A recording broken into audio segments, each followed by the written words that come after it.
A short walk from Ottaviano Station found us at the Vatican City.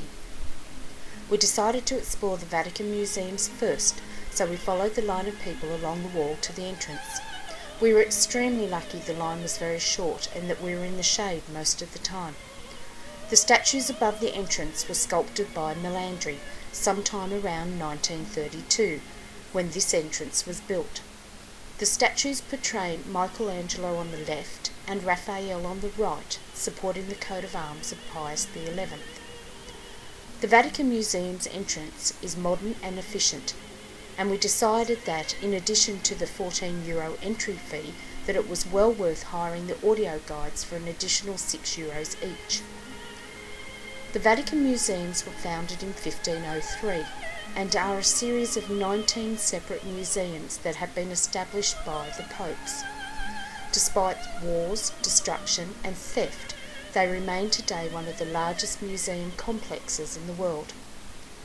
Housed in the richly decorated galleries and apartments of the Vatican palaces, the Vatican Museums boast the largest collection of classical sculpture in the world, plus extensive artworks from the Etruscan, Egyptian, early Christian, Renaissance and modern periods, and of course the magnificent Sistine Chapel.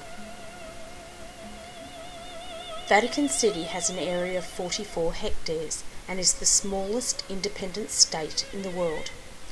The borders are represented by its walls and the colonnade in St. Peter's Square.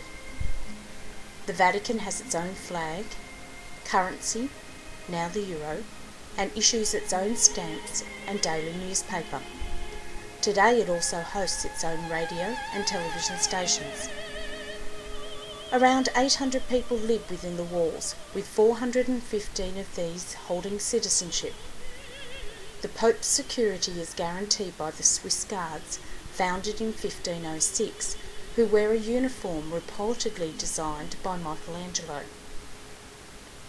Along with the museums and courtyards, the Vatican also houses a collection of palaces and gardens.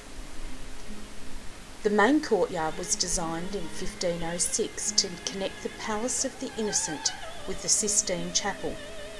The paving and galleries are slightly angled towards the chapel, so that from the papal apartments, the courtyard looks even bigger than it actually is. At one end of the courtyard is a giant bronze pine cone, almost 4 metres high, which once stood near the Pantheon. Arguably, one of the highlights of the Vatican Museum is the Sistine Chapel. Remarkably, this was Michelangelo's first attempt at painting. He, however, learnt very quickly. The central figure of Adam was completed in just 4 days, and God only took him 3. In all, it took him from 1508 to 1512 to complete the 300 figures that trace the biblical history of man before the coming of Christ. There is much controversy, however, over the recent restoration. 500 years of dust and grease were cleaned away, and the vibrant colours restored. But people question how close the result is to Michelangelo's original work. Unfortunately, visitors are unable to photograph within the chapel, as the Japanese company owns the copyright. Exhausted but still wanting more, we left the museums and walked to the Piazza di San Pietro, St. Peter's Square. St. Peter's Square is situated in front of the Basilica, and it's the centre of the Vatican City. It is here that the vast masses are held by the Pope, and where many of the Christian celebrations are done.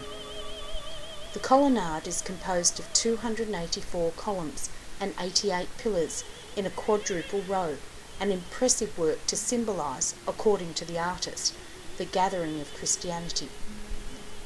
The statues are of 140 saints and were sculptured by Bernini. In the centre of the square there is an obelisk that comes from Neron's circus. The square also contains 2 amazing fountains, also by Bernini. The spray from these fountains and the shade from the columns afforded us some relief from the heat and humidity of the day.